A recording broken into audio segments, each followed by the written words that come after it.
long time. This is my 43rd year working on the railway, and I joined in 1978 in Manchester as a graduate engineering management trainee. And since then, I've worked mostly on the main railway, but I had 10 years when I went and worked in light rail, working on Manchester Metrolink and on the Docklands Light Railway in London. I was made redundant from the Docklands Light Railway and went to working as a consultant for a while, and I just happened to bump into somebody who told me there was a job going in Network Rail as head of track, and I decided it would be nice to come back to the main railway for the last 10 years or so before I retired, because I thought I might be able to make a difference. I've been in Network Rail now for, this is my 8th year.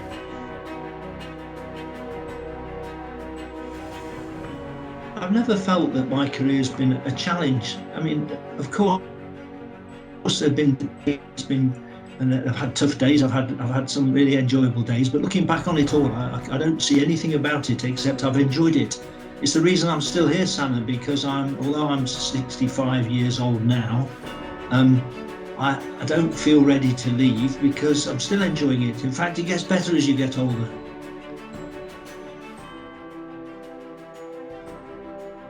Well, I said I don't put labels on people. I just accept them as they are. But it's a fact that the women I've worked with and women who've worked for me often have not achieved as much as they could have achieved, and in my view, often not achieved as much as they should have achieved for whatever reason. So,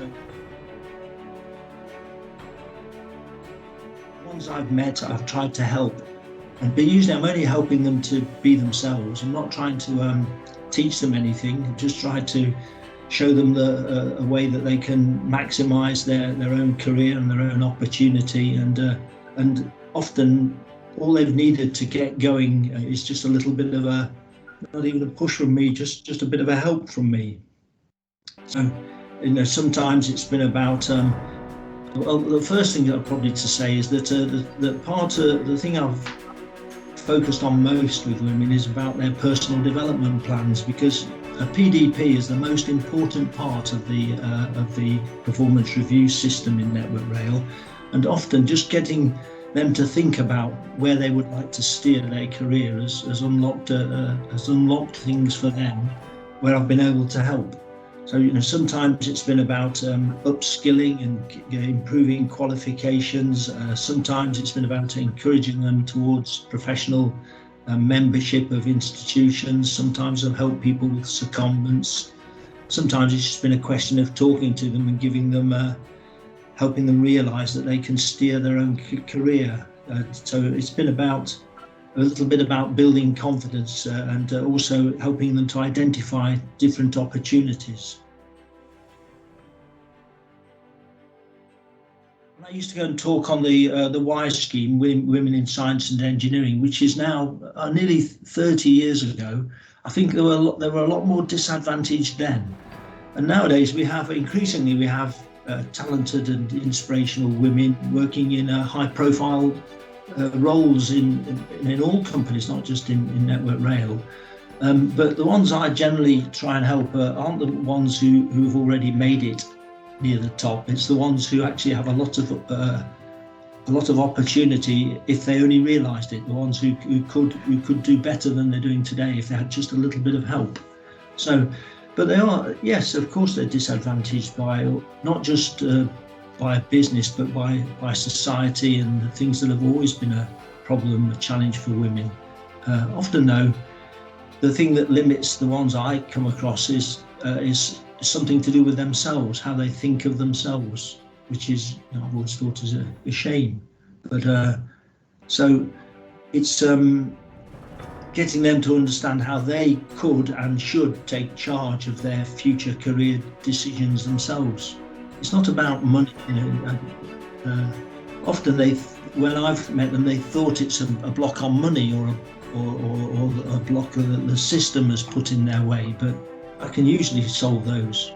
A lot of them got qualifications and never when they started work, for whatever reason, often to do with having a break to have a family, they never quite finished it off, and got chartered if they're in engineering, but not just that. They've never managed to turn their academic learning into a professional qualification. We had a target of 20 by 20, didn't we? 20% women by the year 2020, and in some areas of Network Rail, we just about made that target. But actually, just the fact that you need a target to get to 20% shows you that you're way below where you should be. I mean, I can envisage a world in the next generation. You'll get to a world where perhaps towards half the people at work will be women. There's always this challenge that many women go off and have a family, which makes a break in their career, but that shouldn't stop them developing and coming back in at the level they should be at, and it shouldn't stop them getting to the level that they want to be at. I don't think they're that different from the strengths that men can bring, but women do have a tendency, I think, to listen, to be better at listening. They often have a style of leadership that has a bit more finesse to it, and often I think they're better at seeking a longer-term sustainable answer to something than just jumping to a conclusion. But it's rather stereotypical to say that, but there's some truth in it that women can often see the way to make things sustainably better.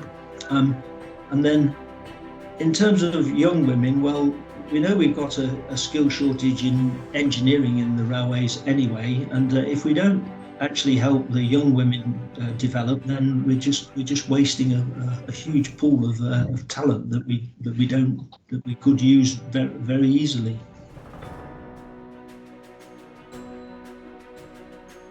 I think I genuinely don't put labels on people, and I don't mean I'm perfect to diversity and inclusion, but I take people as they are, and I don't think that we should ever tell people they need to be different. We have a right to be who we are, don't we? And sometimes I think we can understand how we can change how we behave, but we don't have to change our personalities, whether you're a man or a woman.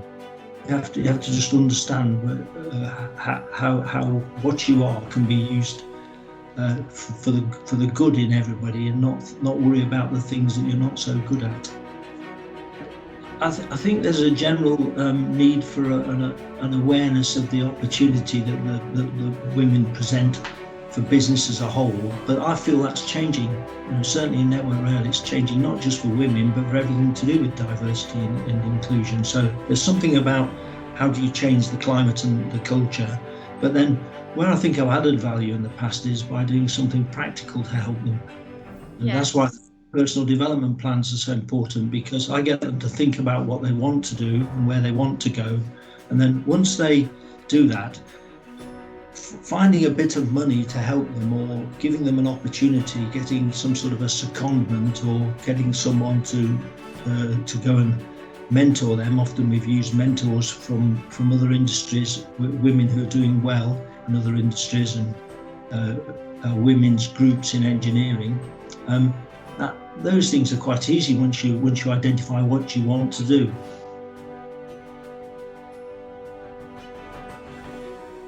The problem that I don't think that they take the control of their career that they should. Often women are accepting of a position more than they should be, and they don't recognise that they've got the ability to change their situation. They just need a bit of help to recognise how they can change things and make things better for themselves.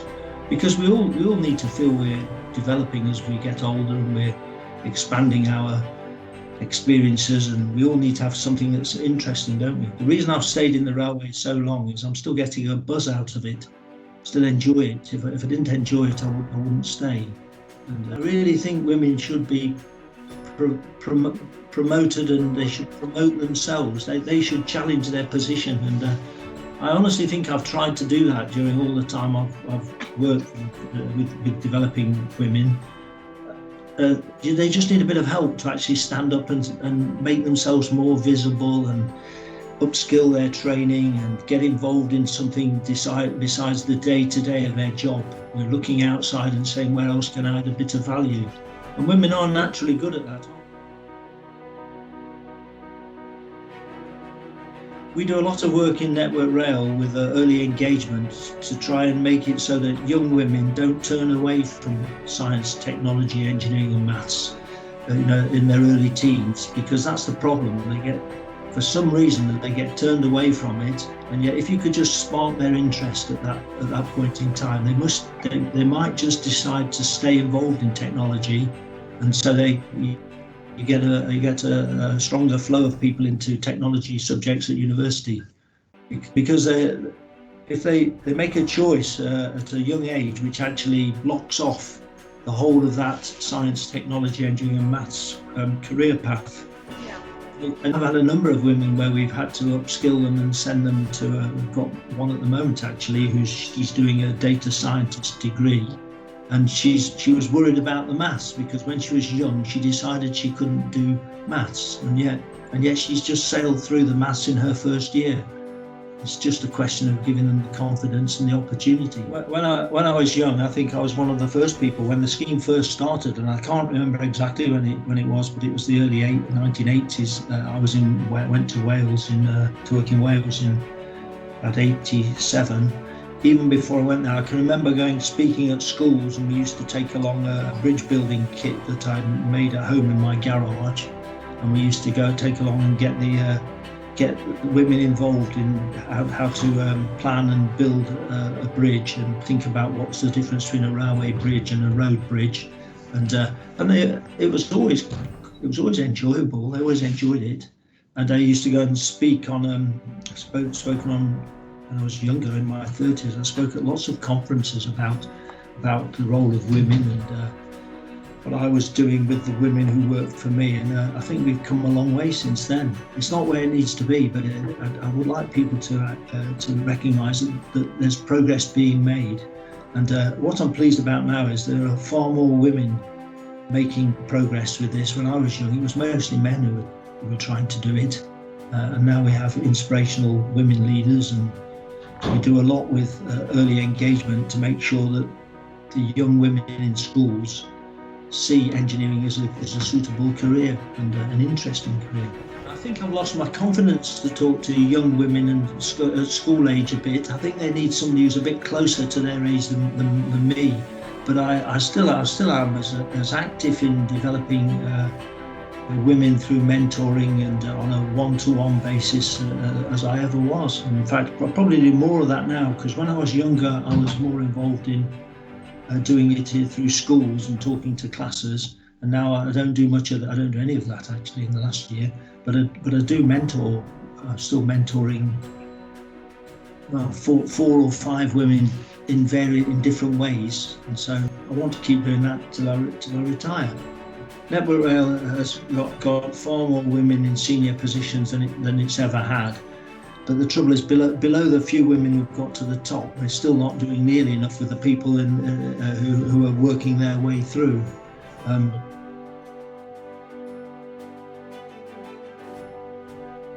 the longer term, I don't see any reason why the coronavirus should impact on women at all, or not more than on men.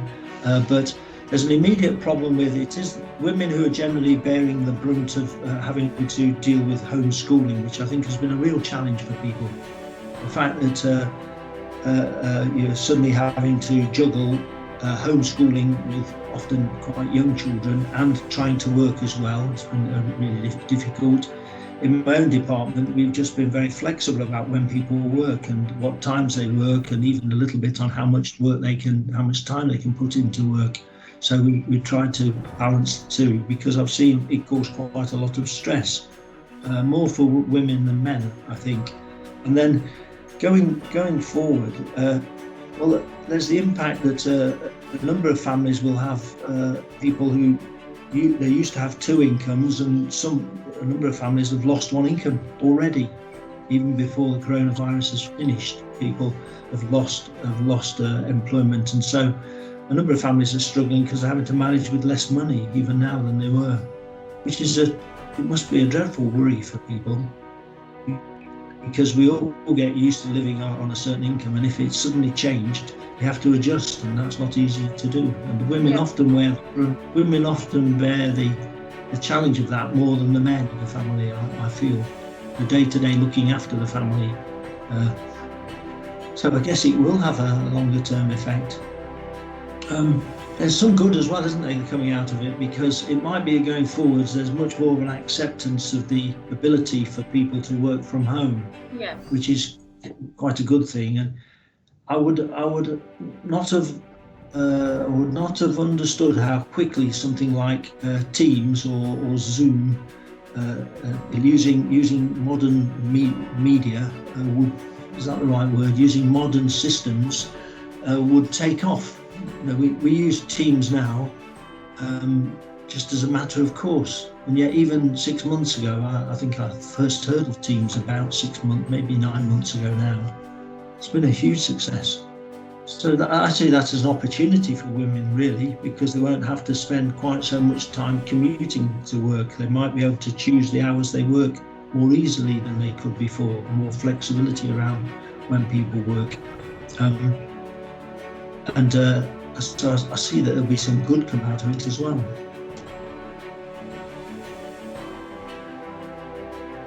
Everybody now is going to work for a long time. Young people today are likely to work for 50 years, so you better find something you enjoy.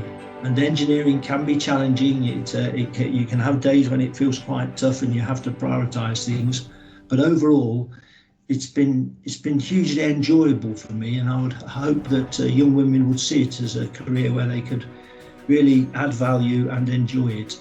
So, and the second thing is that the reason I liked the International Women's Day theme for this year, Choose to Challenge, is that I think that getting women to see that if you stand up, make yourself be noticed, decide what you want to do and go for it.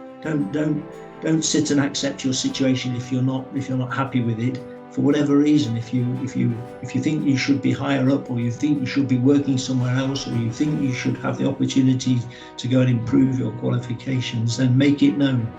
Because if you make it known, you'd be surprised at what could happen.